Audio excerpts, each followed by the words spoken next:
Real Madrid Betis'le 1-1 berabere kaldı. Bu maçın ardından taraftarlar Arda Güler'le ilgili neler söyledi? Basının ve taraftarların Arda Güler'e olan özlemi, Arbeloa'nın maç sonu açıklamaları, Xabi Alonso ve Arbeloa'nın kıyaslamaları, Real Madrid'de transfer harekatı, Mbappe'nin sakatlığı gerçek mi? Hepsi ve daha fazlası bu videoda olacak. Hazırsanız başlayalım. Real Madrid 90+4'te 1 gol yiyor ve maç sonucu 1-1 bitiyor dostlar. Şampiyonlar Ligi gitti. Lig bitti. Son 6 maçta 1 galibiyet. Real Madrid sezonu kapattı. Kupasız geçen ikinci bir sezon. Arda Güler olmadığı zaman ne kadar kopuk bir futbol oynadığını gözlerimizle gördük. Canlı yayında da biz bu maçı izledik dostlar. Arda Güler gerçekten Real Madrid takımının en önemli parçası. Takımın beyni.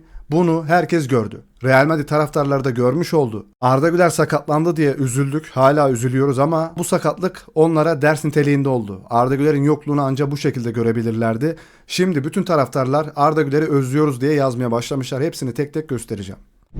Real Madrid taraftarları için daha kötü bir haber. Mbappe rahatsızlık nedeniyle oyundan çıktı. Evet, 15 dakika kala durum 1-0 iken oyundan çıkmak istedi Mbappe. Pintus'un saçma sapan antrenmanları Xabi Alonso sezon başında onu kovmuştu. Ve Tchouaméni de bu maça çıkamadı. Real Betis maçından önce hamstring sakatlığı yaşadı. Arda Güler hamstring sakatlığı yaşadı. Militao da aynı sakatlıktan müzdarip. Real Madrid'de yanlış antrenman yapılıyor. Oyuncuların sağlığı ve kariyerleri riske atılıyor. Perez'in kesinlikle uyanması gerekiyor. Bu hocayla, bu oyuncularla, bu antrenörlerle, bu fizyoterapistlerle, hiç kimseyle bu takım başarıya ulaşamaz. Köklü bir temizlik gerekiyor. Perez bunun aksini söylese de gerçekten köklü bir temizlik. Neşteri vuracaksın bu takıma. Mbappe solunda, bacakta, iskelet kasında aşırı yüklenme yaşıyor. Önümüzdeki maçlarda zorlamayacak. Yani o da Dünya Kupası için kaçtı. Evet, taraftarların yorumları. Arda Güler olmadan orta saha yaratıcılığımızın tamamen öldüğü çok belli. Onu şimdiden özledim. Bunu Türk taraftarlar yazmıyor, Real Madrid taraftarları yazıyor. Real Madrid Arda Güler sahada olduğunda çok daha iyi oynuyor. Benim izleyicilerimden bir kişi de Real Betis maçını izlemek için stattaydı. Taraftarlar kendi aralarında, Real Betis taraftarları kendi aralarında Mbappe bugün gol atamaz çünkü Arda Güler oynamıyor demişler. Bu konuşmaları duymuş, bana mesaj olarak gönderdi. Oradan bize videolar da gönderdi kendisi, sağ olsun. Arsenal Arda Güler'in peşini yeniden hızlandırdı. Çünkü Arteta yaratıcı seçeneklerini güçlendirmeyi hedefliyor. Arda Güler onların en büyük transfer planı ve kulüp tarihinin de belki en pahalı transferlerinden birisi olacaktır eğer olursa. Ama ben yine diyorum, ilk önce başkanın değişmesi lazım. Real Madrid'de sonra oyuncuların gönderilmesi lazım. Sağlam bir, yaşlı bir, tecrübeli bir teknik hocayla anlaşılması gerekiyor. Ve Arda Güler'i de bu takımın beyni yapması gerekiyor. Hangi hoca gelirse gelsin. Değiştirilmeyecek kurallar arasında Arda Güler kesinlikle ilk 11'de ve 90 dakika oynamak zorundadır.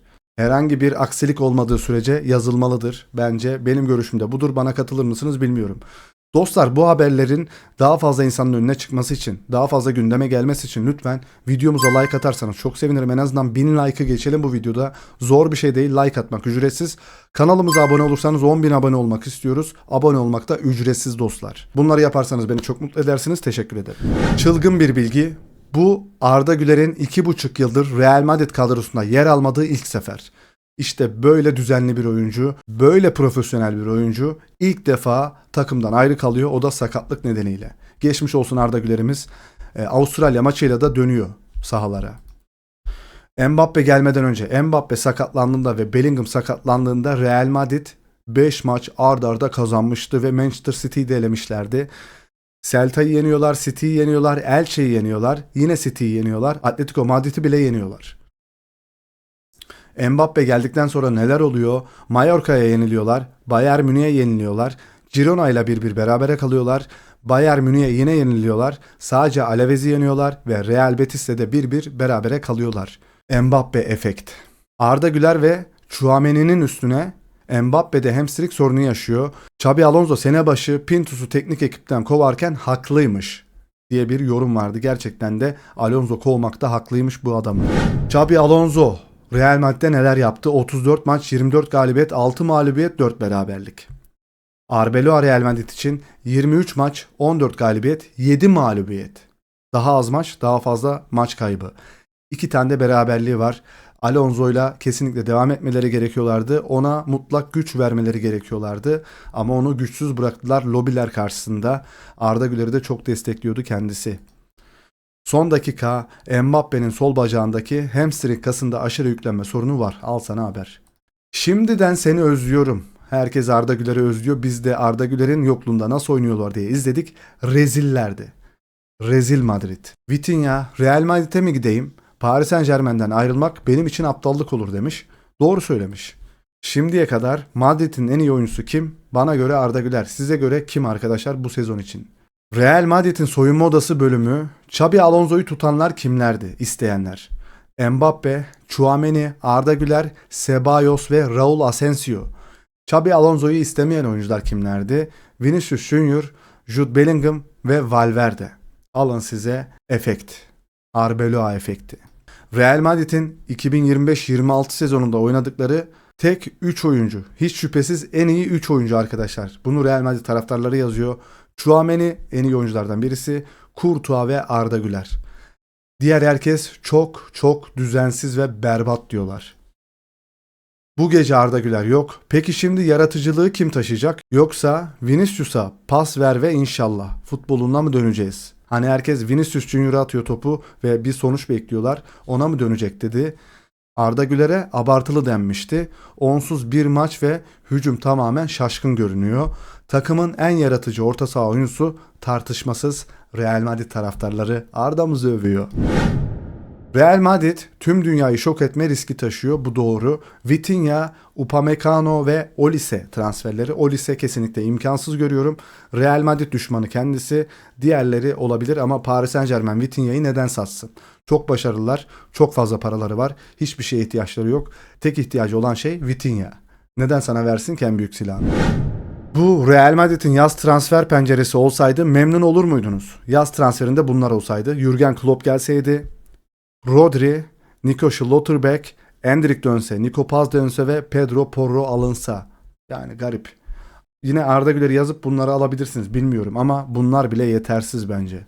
Belki şampiyonluğu kaybettik ama Arda Güler'i kazandık. Al sana bir yorum daha Real Madrid yorumu. Artık hiç ama hiç kimse Arda'sız bir kadro yapamayacak. Real Madrid'in maçı var bugün diyor ama Arda Güler yok. Işık bir anda kesiliyor. Zidane'ın suratında. Mbappe Real Betis'e karşı ne yaptı? 81 dakika oynadı. 0 gol 0 asist. 2 tane yaratılan fırsat. 43 kez topa dokunuyor. 3 tane çalım atıyor. 1 tane son 3. bölgeye pas. 4 tane kazanılan ikili mücadele.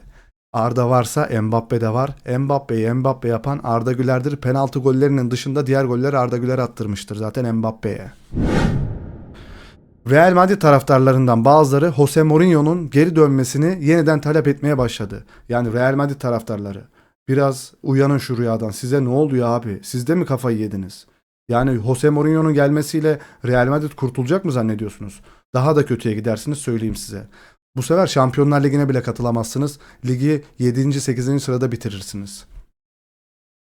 Arbeloa'nın birkaç tane açıklaması. Cebalos'u da kadro dışı bırakmış kendisi. O da Ajax'la anlaştı söylentileri var. Cebalos'u neden evde bıraktım? Bence doğru olanı getiriyorum. Ceballos ile aramızda bir kavgam oldu. Bence doğru olanları getiriyorum ve ayrılıyor. Penaltı mı? Bir penaltı pozisyonu vardı. Penaltı mı diyor. Bu açık bir penaltıydı. Elle oynama ama bu ilk kez başımıza gelmiyor diye ağlamış. Mbappe rahatsızlık hissetti. Bilmiyorum. Önümüzdeki günlerde göreceğiz demiş. Betis'in golünde Mendy'ye açık bir faul mü vardı diyor. Sorun hakemlerin futbola hakim olması gerektiği ve bazen bunu anlamadıkları diye söylemiş. Sen de futboldan anlamıyorsun. Real Madrid'in hiçbir sorununu çözemedin. Arda Güler'le ilgili hala bir açıklaman yoksa sakatlığından sonra onun için bir şeyler söyleyebilirdin. Takımımızın en önemli parçalarından birisi diyebilirdin. Takımımızın en önemli oyuncularından bir tanesi diyebilirdin. Bellingham sakatlandığında o geri dönsün diye kolumu bacağımı veririm açıklaması var sizlere yemin ediyorum. Sihirli bir değneğim olsaydı onu hemen iyileştirirdim diyordu Jude Bellingham için. Sen Arda Güler düşmanısın Arbeloa diyeceklerim bu kadar. Video hoşunuza gittiyse like attıktan sonra hype haklarınızı kullanmayı unutmayın. Daha fazla video istiyorsanız abone olduktan sonra bildirim zilini açarsanız çok sevinirim. Katıl alıp süper teşekkür gönderebilirsiniz. Kendinize çok iyi bakın. Hoşça kalın. Bay bay.